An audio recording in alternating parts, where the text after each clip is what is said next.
So why did I just buy a Leica M9 in 2025 when there's all these new amazing offerings on the market? I bought it because I used to own that camera between 2011 and 2015. And it was really a workhorse for me. I loved the color. I loved the way the CCD would render the image. And I kind of have always regretted getting rid of it. So I was able to find a really clean M9 as well as a not so clean, but the glass is great, 35 Summicron f2. And that was, to me, just a bread and butter camera setup. Now, if you've been watching my previous videos here, I've been talking a lot about CMOS sensors versus CCD sensors and the older digital tech and how I feel that it has more of a film-like quality. If you think about the Leica M8 and the M9, the sensors in those cameras were designed by Eastman Kodak. They were designed to have more of a film color palette, definitely leaning towards transparency. Are they perfect cameras? No. By today's standards in 2025, they have a lower overall dynamic range. CCD cameras, of course, don't do really well at high ISOs, not unless you love a whole lot of noise. But when I went through my portfolios and I was looking at these bodies of work, and I'm going to share these bodies of work with you and talk about the specifics and why I used the cameras and sort of let you sort of see the way I was thinking during this time, I just said I have to do it. Prior to buying my M9 back in 2011, I was large format, darkroom guy, and then I was all process work, a lot of Polaroid, a lot of pinhole, and then I went this route. I went the route of the digital camera. It's still doing film as well, but I went the route of the digital camera for a couple of years. And during that time, what I noticed when I looked back is I had an explosive amount of energy. I was doing so much work and varied work in a very short period of time. And I'm looking at the work that I'm making right now. A lot of my work is being made with Minox. Some of it's being made with digital CCD cameras. And I just said, I want to bring that back. I want to have that in 2025 again. So my M9 will be here in a couple of days, but let's stop, take a look at some of the images that I want to share, and hopefully you'll find the imagery and the stories that I'll be talking about the work engaging. So this first image was made on a project that I did called Route 20. It's America's longest road. I drove it from Boston all the way to Oregon in October. And it was an amazing experience. And it was one that I knew I was going to need to use a digital camera in order to make it work. My timeline was really tight, and I needed to have the knowledge that what I had made that day was succeeding. So I found that the immediacy of working with the M9P gave me what I needed to make these particular projects successful. And if you look at the color palette and the rendering of this image, it reminds me of a transparency film more than anything. And this was shot on the 35 Summicron, probably at f4, maybe even f2. And I think it just looks absolutely gorgeous. The next image that I'm going to show you, this was also shot once again with a Leica M9P. They all were. And this was with a 135 APO. I had just purchased the lens for this trip because I knew there were items that were so far away from the road that I was never going to be able to get close enough to it with a 35mm lens or a 50mm lens. And that 135 was going to give me just enough to reach out and get it. And I love the color. I love the sharpness. I love the snow in the air. I didn't like it when I was driving it. A Prius is not appropriate for this type of weather, but I really like the overall starkness and feeling of the image. The next image was in Oregon, early morning. Was so beautiful on so many of these days. And one thing that I really like about the CCD sensor and the Leica is its subtlety with color. And I think the color in all these images you'll see are just beautiful, but they also have the energy more of a transparency film. I shot everything whenever possible at a very low ISO because I was trying to control the noise and grain, something which a CMOS sensor does better than the CCD, but I like that look of the CCD better. Also during this time period, because I had just done literally like 6 years worth of pinhole photography with film cameras, I had made for me a custom set of CNC machined lenses, quote unquote lenses that are pinhole to fit on my Leica. So I have everything from a 28 all the way out to a 135. It pulls up the correct frame lines in the viewfinder, and each pinhole lens set has 3 different options for pinholes. So I could have one pinhole that would give me a sharp image, and then 2 others that would give me different degrees of out of focus rendering.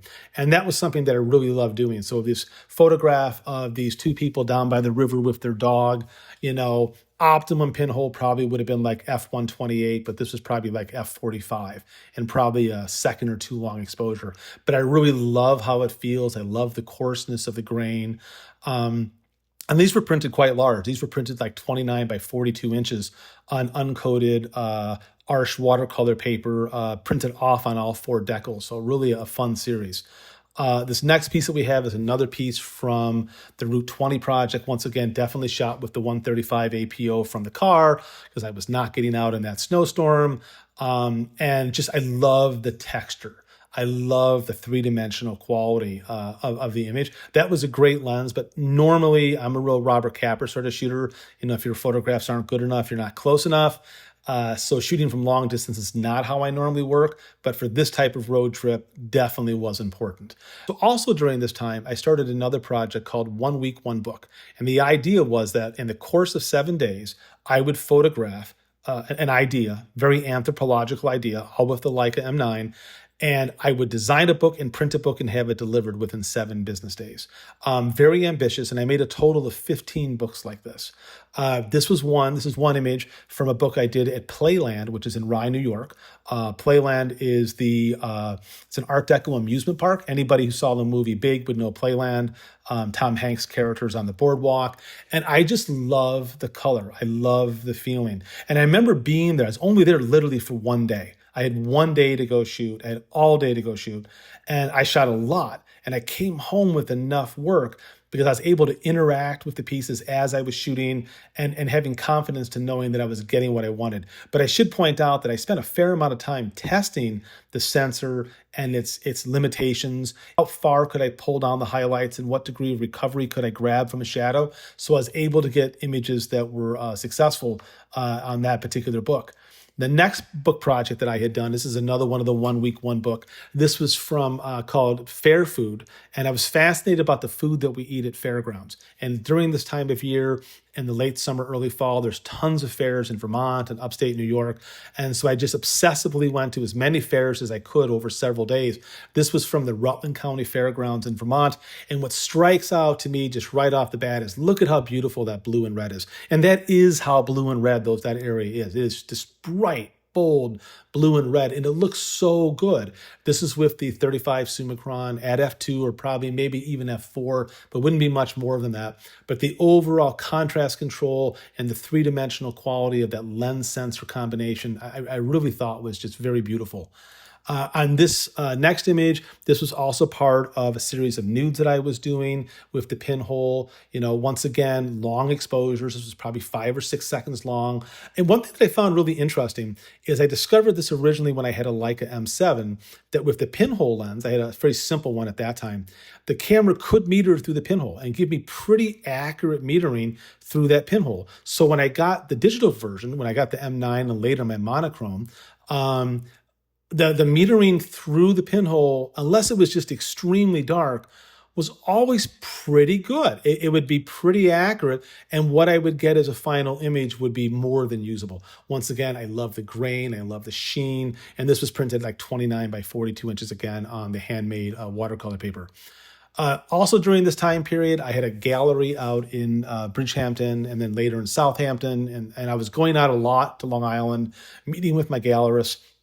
And I was just blown away by the color and the light out there and the amazing amount of farm stands that exist in that part of New York State. And so I did a 1 Week, 1 Book series on farm stands. And I did a compare and contrast, once again, very anthropological, from Long Island to upstate New York to New Hampshire to Vermont.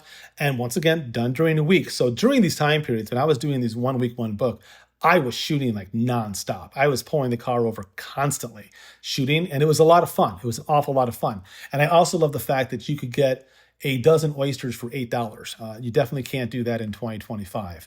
The next image, this is called On the Boat. It was from a 1 Week, 1 Book series called On the Boat. And because I was going out to the Hamptons so much, it was easier for me to take the ferry from Connecticut than to go all the way around down to New York and back out. So while I was on all those different ferries, I was photographing how people respond and act while they're on these ferries. And I additionally did more of that work when I got back to Vermont, going back and forth across Lake Champlain. These were all, once again, definitely with the 35 Summicron. But once again, look at the color, look at the blue in that young man's jacket. It's absolutely beautiful. And in this next image, also from on the boat, I love the color, the blues and the reds. They just, it feels like film. And I think that that's one of the important things. Kodak designed the sensor that's in the Leica M9, the Leica M8, and the sensors were really, especially at that time period, the color science was really leaning towards the look of film.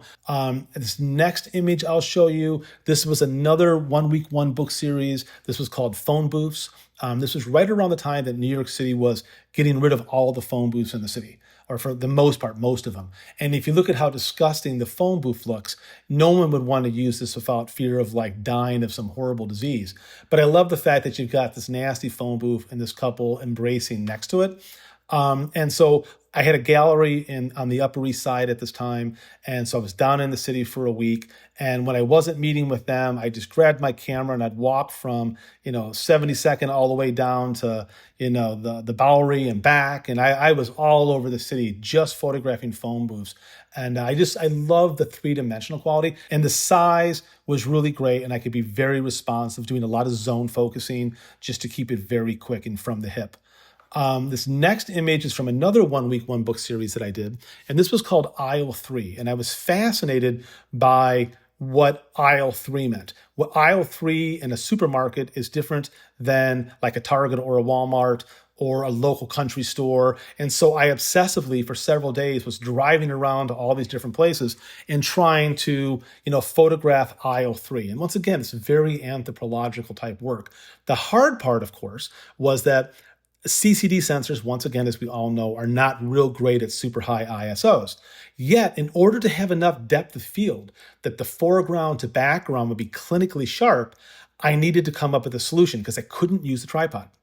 So on this particular piece, it was really important because I had to do what's called focus stacking, and it was handheld focus stacking in order to get enough depth of field from the foreground to the background, because I couldn't use the tripod in these locations. And again, the CCD is not great at high ISOs. I came up with this solution. So I would start by focusing on the foreground, and I would take a shot, and I would work my way all the way back out to the furthest element. And I'd be using the rangefinder patch as a calibration. I'd be trying to line up on the same spot on the wall for every shot. And then in the software that I was running, I was able to compress all of those images into one clean image, foreground to background. Same thing is true in this next image. This is also from aisle 3. I think it's from a Walmart. And if you look at the clarity from foreground all the way out to that $24 and beyond, it's pretty incredible, that amount of depth of field. I know nowadays a lot of people do focus stacking, but back in 2013, this was definitely an alternative way of getting the depth of field that I needed. I was asked to go to Paris to teach a workshop on street photography, reportage, and I brought my Leica with a pinhole setup, because I said, let's do pinhole reportage on the streets of Paris. Everybody photographs the streets. It's beautiful. It's lovely. Who doesn't want to photograph in Paris? But let's do it with the pinhole and really seek out expressive motion. So this was one of my favorite pieces, obviously over by the Eiffel Tower. And I just love the energy of the piece. And because it was a 28mm pinhole that I had mounted on the camera, there's no focus. So I could be very quick and just respond and shoot. And if I remember correctly, it's been many, many years, but I had the camera set up on bracketing. So it would always do the first shot about a stop under, because I always found that a lot of times with those bright skies and with the pinhole, it would blow it out. But I had a lot of recovery room in the low range. So I would do 3 shots, click, click, click, click, click, and then the camera, I would be able to pick the best one later. And more often than not, I found that the underexposure one was the best, just because I wanted the highlights to be retained. I didn't want everything always be blown out. At the same time, I was also going to Provincetown a lot. I continue to go there. I love the light out on the Cape. And this image, though, was made in December, and it was a very long pinhole image. Now, you hear people talk about how bad CCD sensors are and how ugly the grain and noise and all that gets. You also can make it look really beautiful. This was well over a 2-minute long exposure, handheld, with a pinhole image. And it was like 9 degrees outside. So it was really cold. I've got my back braced up against a wall, and I'm just there using that rangefinder patch, to align it up so I can keep the camera as steady as possible. I wasn't looking for, razor blade, pinhole sharp, or lens sharp. I wanted more of a sense of a charcoal, and that long exposure, the noise, and what I was able to bring out of the image in Photoshop, I think is really beautiful. I also started doing a mini series photographing artists at work and artists at rest. And this was a piece that I did of an artist over at an organization called SAW. It's in Salem, New York, and it is a residency for people that are doing big outdoor metal sculptures and concrete sculptures and big pours and stuff like that. And I was just there walking around saying hi to people and stuff. And this particular artist was taking a break, having a cigarette. And I just said, let me just take a picture real quick. And when I got home and took a look at the smoke and the red and the dimensionality, it's just so beautiful. And this is with the 35 Summicron. And it's just such a versatile lens with that Leica M9 sensor. And then the last book project that I'll share with you, this is also from the 1 Week, 1 Book. This was on places we eat, or places to eat. It was one of the two.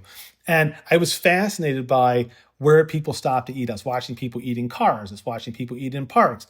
And I said, boy, it's really interesting when you step back and look at those places empty and what they speak and say about us. So I have 3 images here to share. I love the color rendering. The second image I think is really funny. This was in Vermont. And, I just, once again, the color, the depth, the sharpness, the bite, it's just really beautiful.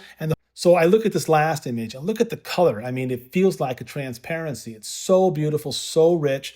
And I think you can hear in my voice, I'm very excited to have this camera lens combination back in my house, back to be able to use for work. I plan on working between, my Minox cameras, which is my primary bread and butter film-based camera right now, maybe one other medium format camera, and then the Leica pretty much right now exclusively with the 35 millimeter lens. So stay tuned now for my conclusion on why I just did this crazy thing. So have I lost my mind with this purchase? I don't think so. I've wanted this camera back in my studio for some years now, got it at a good deal, and I'm really excited to see just how far I can push that full frame Kodak sensor in the camera. I mean, I'm not interested in making the work that I made before. I'm interested in making the work that Eve and I make now. And I do think that this will be a very interesting creative tool to do it with. Additionally, I'm sure there are people right now who are saying, oh no, digital revolution is going all digital. What about film? What about instant? The reality is digital revolution has always been film digital. It's both. Digital revolution has always been about the bigger photographic community, the bigger concept of what photography can be. And to that end, I really see just over the horizon right now, changes in sensors, changes in software, changes in file formats and screening algorithms for printing because of AI. So I wanted to take this opportunity and grab this vintage camera and use it and see just how far I can push it in 2025. I hope you follow along on this journey. Thank you very much for listening. I can't wait to hear your thoughts. Now go shoot some film and maybe a digital picture or two.